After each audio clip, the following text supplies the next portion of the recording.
Pessoal, nessa aula a gente vai trabalhar a evolução do conhecimento dos átomos e também a gente vai aprender o cálculo do número de nêutrons. O cálculo vai ficar para o final do vídeo, tá?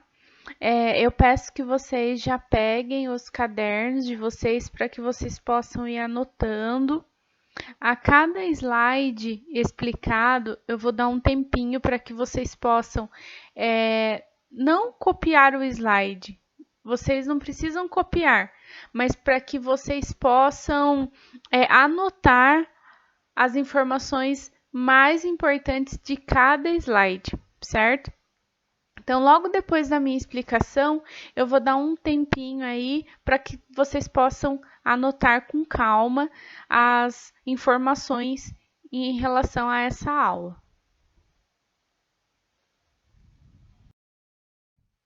Pessoal, aqui nós vamos falar sobre a divisão do átomo. Como que o átomo é constituído? Ele possui duas regiões. Quais são essas regiões? O núcleo, onde eu encontro os prótons e os nêutrons, certo?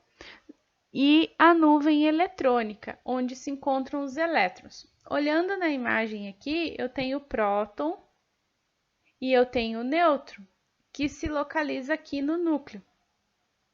Essa linha aqui de energia, essa camada de energia, ela é chamada de nuvem eletrônica.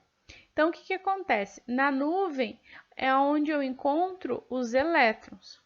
Aqui na imagem traz a informação para mim sobre as partículas do átomo. Os prótons têm carga elétrica positiva, lembra? Próton positivo. Os elétrons carga negativa e os nêutrons não têm carga nenhuma. E a palavra nêutron lembra a palavra neutra. Então, fica fácil de a gente organizar essa anotação. Próton positivo, elétron negativo e o nêutron é uma carga neutra. A carga elétrica de um átomo. A carga elétrica, o núcleo, que é a carga nuclear, que é aqui que eu estou apontando para vocês. Então, ela é positiva, porque ela tem a presença dos prótons. Já a nuvem eletrônica, ela é negativa, porque ela tem a presença dos elétrons. Então, por sua vez, o átomo eletricamente ele é neutro. Por quê? Porque ele tem tanto próton como elétron. Então, um acaba neutralizando o outro. Então, retomando aí as anotações de vocês. O núcleo, ele possui carga positiva, certo? Devido à presença dos prótons. Já a nuvem eletrônica, uma carga negativa.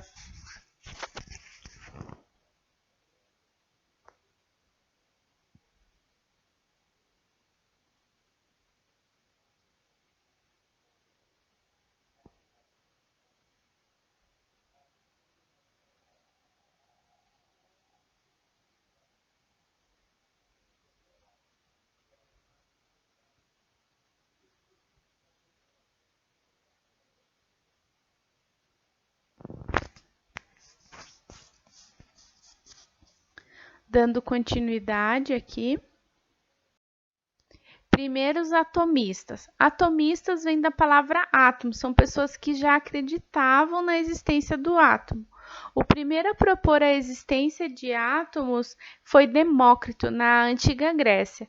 Para os primeiros atomistas, a matéria ela era constituída por átomos indivisíveis. Os átomos tinham diferentes tamanhos e formas de acordo com o material que pertenciam.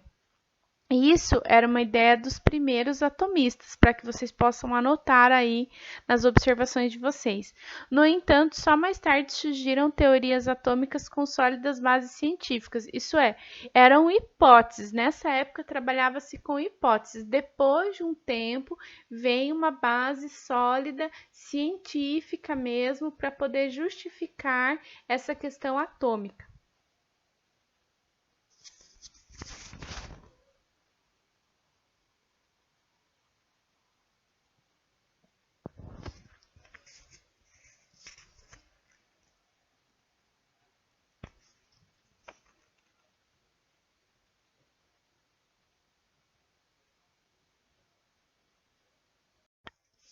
Evolução dos modelos atômicos. Aqui são representações de desenhos que representam os modelos e eu vou explicar cada um deles agora. Os atomistas na antiga Grécia, Leucipo e Demócrito. Sempre quando vocês forem estudar alguma parte da ciência que fala na antiguidade, sempre Leucipo e Demócrito eles vêm juntos, porque eles tinham as mesmas ideias. Eles imaginaram que a matéria não poderia ser dividida infinitamente, mas partindo a várias vezes, chegaríamos a uma partícula muito pequena, uma esfera indivisível que recebeu o nome de átomo. Então é aí, a partir daí, que surge a primeira ideia atomista. Isso é importante vocês colocarem nas observações de vocês.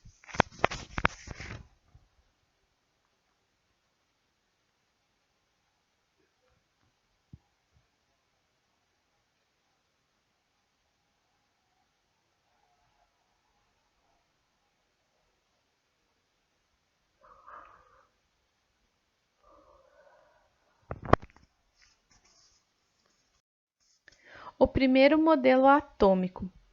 Dalton, químico inglês, propôs o primeiro modelo atômico.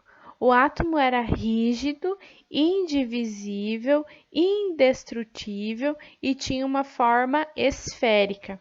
Esse modelo é conhecido como modelo bola de bilhar, para que a gente entenda como que ele compreendia a existência do átomo. Então, o primeiro modelo atômico seria, então, o bola de bilhar.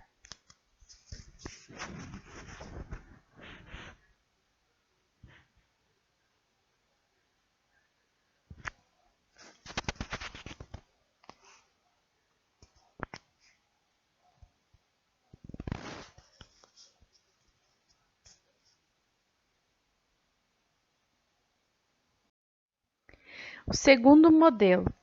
Em 1904, e quando eu falo em 1900, gente, para a ciência é uma data recente, tá? Então, assim, quando a gente estuda a ciência, essa área científica, 1904 é uma data, assim, recente para a gente, apesar de nós estarmos em 2020, é considerado novos estudos, certo? Porque você pega alguma área para estudar, de outra disciplina, talvez, vocês vão ver coisas antes de Cristo, 1600, 1700, 1500. Então, essa área da ciência vocês vão ver de 1900 para cá. Essa ciência baseada em algo científico. Thomson propôs um novo modelo, o modelo atômico de Thomson.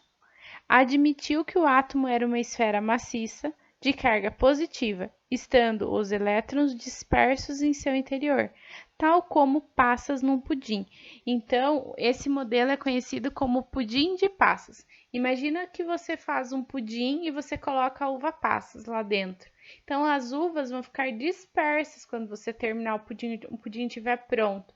Então, esse era o modelo proposto por ele. O terceiro modelo atômico é o modelo atômico do Rutherford. O átomo possui um núcleo e uma eletrosfera. Ficou conhecido como modelo planetário. Então, esse modelo é o que a gente tem como modelo até hoje, que foi considerado o mais aceito. Então, aonde tem o núcleo e a eletrosfera que eu expliquei para vocês no segundo slide dessa aula. Aqui especifica o núcleo e a eletrosfera. Modelo de Bohr acrescentou que os elétrons se movem à volta do núcleo em órbitas que se encontram distribuídas em diferentes níveis de energia. Quanto mais afastado do núcleo, maior a sua energia. Então, o modelo de Bohr ele veio para completar o modelo planetário. Por isso que eu digo que ele é o mais aceito, só que ele veio tendo modificações, ele veio tendo evoluções, que é o que a gente conhece e trabalha e a ciência reconhece hoje. Modelo da nuvem eletrônica, modelo atualmente mais aceito. Então, vocês vão perceber essa evolução. Tem uma informação de cada um deles, eles vêm contribuindo para constituir o modelo atual, que é o mais aceito. Os elétrons não se movem à volta do núcleo em órbitas, mas sim em orbitais, região à volta do núcleo onde é provável encontrar um elétron, que seria aquela linha de energia que eu mostrei para vocês no segundo slide. Quanto menor a distância do núcleo, maior a probabilidade de encontrar elétrons. Ao conjunto das órbitas dá-se o nome de nuvem eletrônica, que é aquela nuvem que eu expliquei no segundo slide dessa aula. O raio atômico corresponde à distância entre o núcleo e o limite da nuvem eletrônica, certo? Então, se eu pego o desenho do átomo, eu consigo verificar que o raio atômico é essa distância entre o núcleo e o limite da nuvem eletrônica, isso é, o limite daquela linha de energia que eu mostrei para vocês. Os átomos e os elementos químicos. Caracterização de elementos químicos. Então, vamos lá. É o número de prótons que nos indica o elemento químico de um átomo. Então, a gente vai aprender também a calcular o número de nêutrons de cada elemento químico, para que a gente possa associar essa questão depois, posteriormente, sobre raio atômico, sobre camadas de energia. Então, a gente precisa entender logo esse início. Qual é o início, então? Representação simbólica de um átomo. Um átomo é representado simbolicamente da seguinte forma. Então, vocês têm aqui no centro a letra X. Essa letra, ela tem que ser uma letra do tamanho de uma letra maiúscula na linha do seu caderno, certo? E você coloca um número atômico, aqui representado pela letra Z. Você vai descobrir esse número atômico olhando na sua tabela periódica. É uma interpretação, certo, da tabela. Eu tenho a letra A, que representa o número da massa desse elemento. Aí você pode se perguntar, professora, onde eu encontro essa informação? Também na tabela periódica, certo? Ou hoje em dia, quem utiliza aplicativos de celular, porque existe aplicativos da tabela periódica, você encontra essas informações no aplicativo. Então, eu coloquei aqui como exemplo o quê? Eu olho aqui a letra C representa qual elemento químico? O carbono.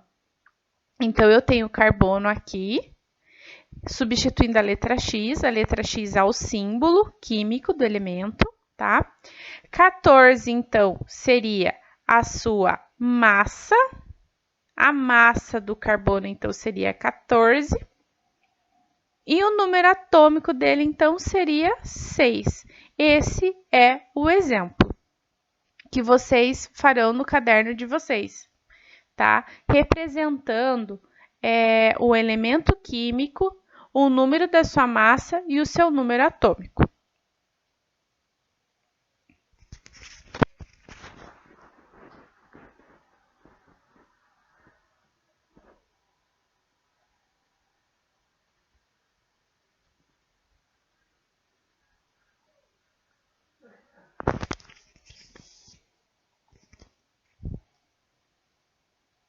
Agora, vocês vão aprender como que eu faço esse cálculo.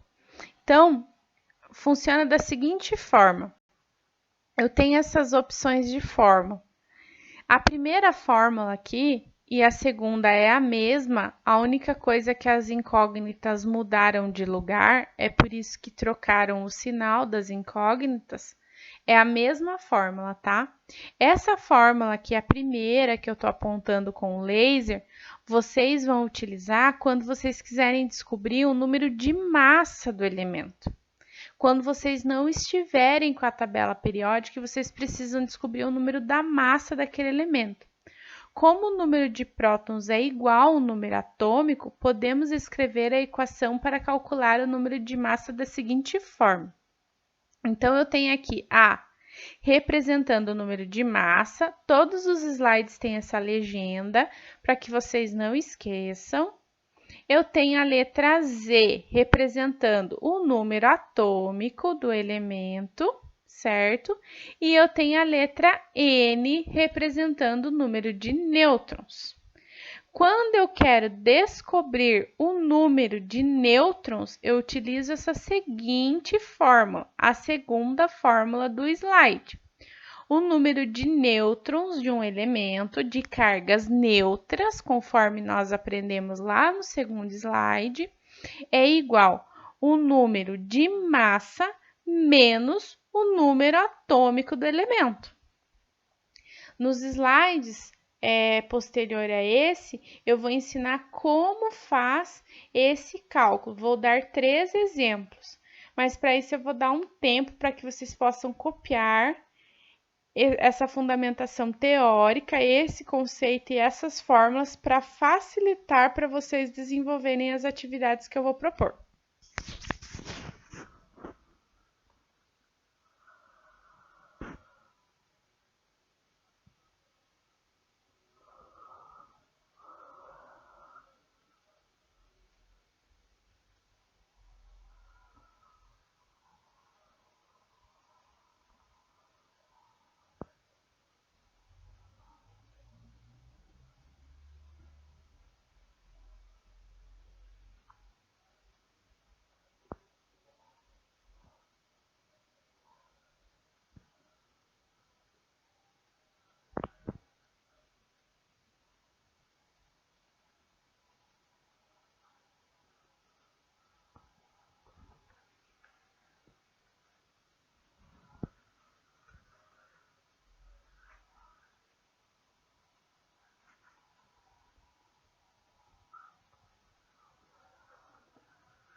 Vamos então para os exemplos.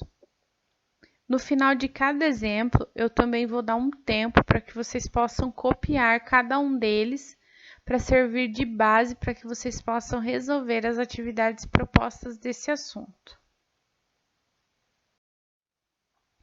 Exemplo número 1. Qual o número de nêutrons do enxofre? Nessa imagem, já traz para mim o nome do elemento. Mas mesmo que não traga, como vocês já estudaram a tabela, é importante vocês lembrarem o nome do elemento e colocar no exercício. Então, eu vou olhar lá na tabela, vou procurar o elemento enxofre, pego o elemento enxofre e anoto seus dados. Nesse caso, eu observo aqui o número atômico do elemento, e para isso eu tenho que olhar lá na legenda da tabela, conforme eu já ensinei vocês a fazerem. Eu olho aqui e vejo a massa do elemento. Então, eu vou colocar esses dados aqui na fórmula. A fórmula para eu descobrir o número de nêutrons é esta daqui. Então, eu coloco a fórmula de jeito organizado. Nêutrons é o que eu quero descobrir. O número de massa aqui é 32. Por que eu coloquei o 32 de forma exata? Porque eu posso fazer a aproximação. Qual é a regra para aproximação? Se o número depois da vírgula for menor que 5, eu vou permanecer esse número. Então, eu aproximei para 32. Menos o número atômico do elemento, que no caso do enxofre é 16. 32 menos 16 é igual a 16.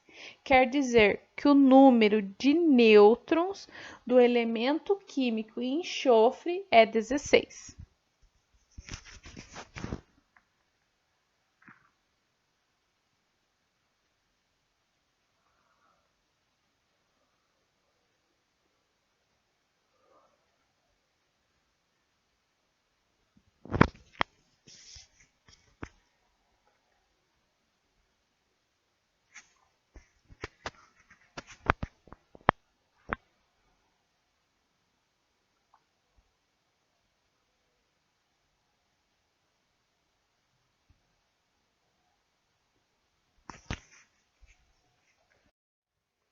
Exemplo 2.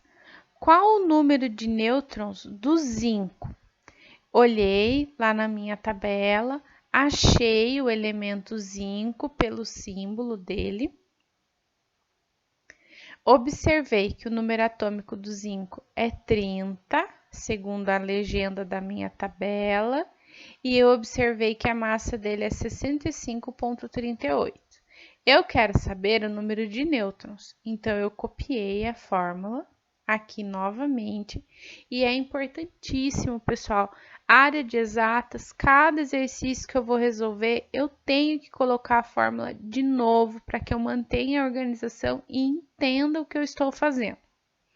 Número de nêutrons está aqui.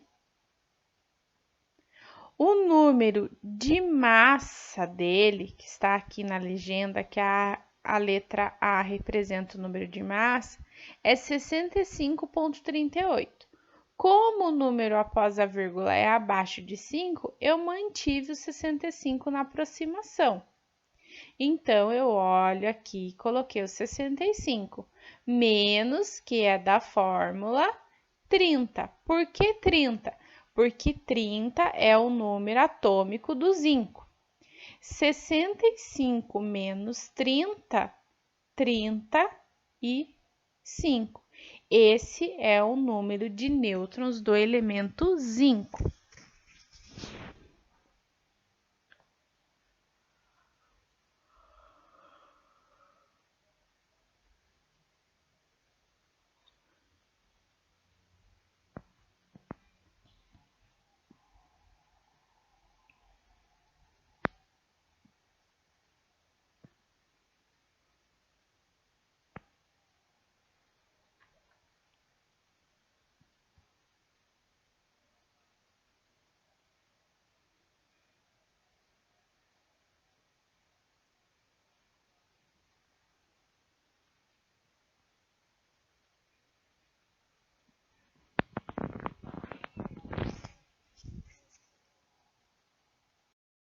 Vamos para o exemplo 3.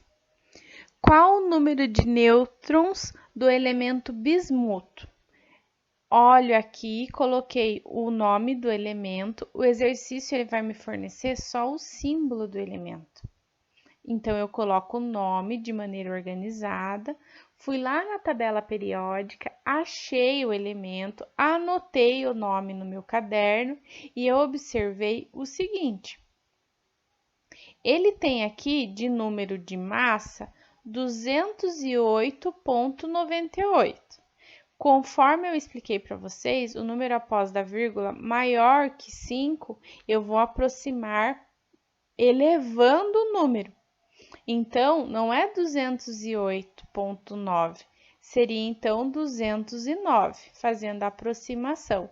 Menos, que já é da fórmula mesmo, 83, que é o número atômico desse elemento. Então, eu pego esse 83 e coloco aqui na fórmula onde eu estou apontando para vocês. Fazendo esse cálculo, 209 menos 83 seria, então, 126. É sinal que eu tenho de número de nêutrons nesse elemento 126.